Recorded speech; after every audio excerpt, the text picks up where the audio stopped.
धारापुर नाम का राज्य अपनी शांति और समृद्धि के लिए प्रसिद्ध था।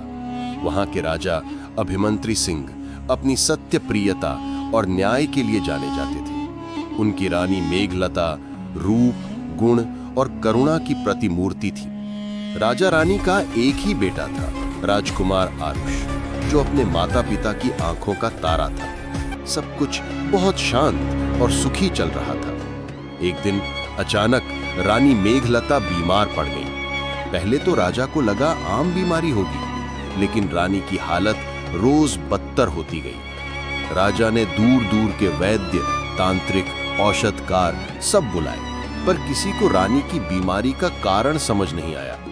धीरे धीरे रानी पीली, कमजोर और खोई खोई सी रहने लगी। उनकी आंखों के नीचे काले घेरे और शरीर में डरावनी कमजोरी साफ दिखने लगी। महल में चिंता की लहर फैलने लगी। रानी अपने महल के पास वाले बड़े पीपल के पेड़ को घंटों देखा करती थी। एक दिन उन्होंने देखा कि एक कौवा रोज पेड़ पर आकर कांव कांव करता है, जैसे किसी को बुला रहा हो। लेकिन उस शाम कुछ अजीब हुआ। कौवा अचानक रानी की खिड़की पर आकर बैठ गया और जोर से बोला, समय आ गया, समय आ गया। रानी का दिल बैठ गया। उन्हें ये किसी बुरे संकेत जैसा लगा।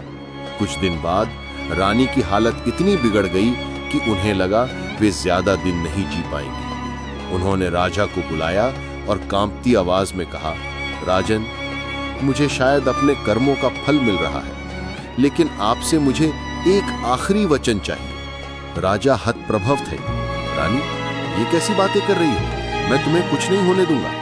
रानी ने कहा, अगर मेरे बाद आप दूसरी रानी लाए तो क्या वो आरुष से प्रेम करेगी या उसे अपने रास्ते से हटा देगी? राजा ने बिना सोचे विचारे वचन दे दिया, मेघलता, मैं तुम्हारे बाद कभी विवाह नहीं करूंगा।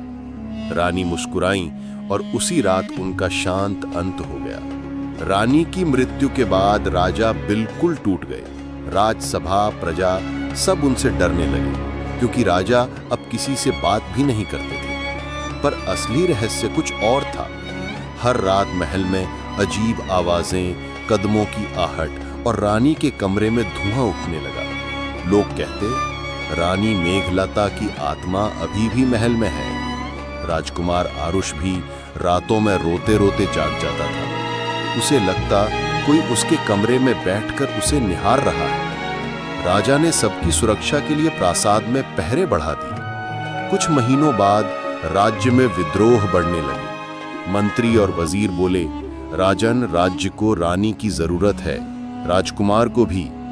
राजा अपने वचन से टूटना नहीं चाहते थे, पर राज्य की मजबूरी देख उन्होंने एक साधारण सी लड़की विलासा से विवाह कर लिया। लेकिन किसी को नहीं पता था विलासा काली तंत्र विद्या जानती थी। महल आते ही रानी विलासा को जैसे रानी मेघलता की आत्मा दिखाई देने लगी। रातों में दरवाजे अपने आप बंद हो जाते, दर्पण में परछाइयां दिखती, दीपक खुद बुझ जाते।